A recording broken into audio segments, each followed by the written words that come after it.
Bonjour à tous, je vous propose d'explorer la quatrième branche de la carte mentale qui concerne la physiologie de l'excrétion. Nous allons nous intéresser à présent à l'évaluation de la fonction rénale. Voici la carte mentale en question et donc pour réaliser l'évaluation de la fonction rénale, nous pouvons nous intéresser aux urines ou au sang.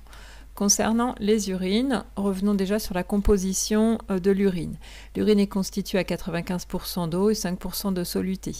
Les principaux solutés que l'on trouve sont l'urée, des ions comme le chlore, le sodium, le potassium, l'ion ammonium, les phosphates, les sulfates, le calcium et d'autres ions encore. On trouve également de la créatinine et de l'acide urique et à l'état de trace de l'urobiline, des vitamines, des hormones, des médicaments éventuellement.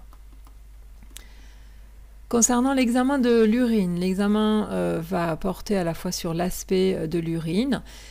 Il est possible de réaliser une bandelette urinaire qui va amener un certain nombre de renseignements comme nous l'avons vu en cours. Et il est possible aussi de faire un ECBU ou examen cytobactériologique des urines qui correspond à une analyse microscopique suite à laquelle on peut éventuellement faire une culture des germes identifiés de façon à réaliser ensuite un ciblage antibiotique, donc antibiogramme.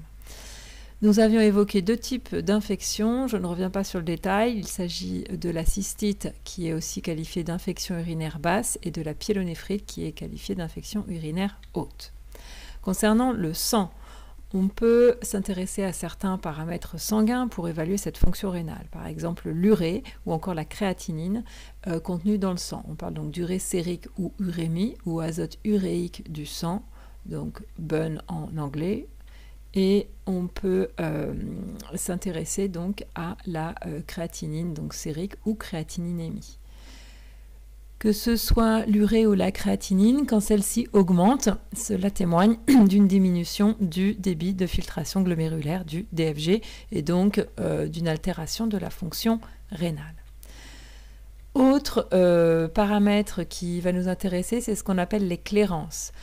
Qu'est-ce que la clérance? La clérance, ça correspond à un volume en un temps donné. Plus exactement, ça correspond à un volume de sang, plus exactement de plasma, qui va être complètement nettoyé, plus exactement épuré d'une substance donnée par unité de temps. Les reins étant bien sûr les structures qui vont réaliser ce mécanisme de nettoyage ou épuration. Une substance, alors on va prendre plusieurs exemples, une substance qui est filtrée, donc au niveau de la tête du néphron, et qui n'est ni réabsorbée ni sécrétée au niveau du tube, va avoir une clérance qui correspond au DFG, c'est-à-dire chez l'homme une clérance de 125 ml par minute. C'est le cas par exemple de la créatinine. C'est d'ailleurs cette clérance de la créatinine qui va le plus souvent figurer sur les analyses sanguines. Autre exemple, une substance qui est filtrée au niveau de la tête du néphron et qui est réabsorbée mais non sécrétée au niveau du tube va avoir une clérance qui va être inférieure au DFG. C'est le cas du glucose. Il n'y a pas de glucose normalement dans les urines, donc en fait on a un DFG de 0 ml par minute, tout simplement, hein, tout le glucose, je l'ai noté ici, tout le glucose est réabsorbé. Concernant l'urée, l'urée est réabsorbée à 50% et sa clérance est de 62,5 ml par minute. Alors, dernier exemple, le cas d'une substance qui est filtrée au niveau de la tête du néphron, en revanche, qui n'est pas réabsorbée au niveau du tube, mais qui est sécrétée. Une telle substance va avoir une clérance qui est supérieure au DFG, c'est le cas par exemple des protons qui vont avoir une clérance de 150 ml par minute. La plupart du temps, les clérances ne sont pas calculées pour les substances données, elles vont être estimées. Et la clérance que l'on utilise est, comme je l'ai évoqué, la clérance de la créatinine qui va être estimée via différentes formules à partir de la créatininémie. Et cette clérance va permettre éventuellement de poser un diagnostic d'insuffisance rénale.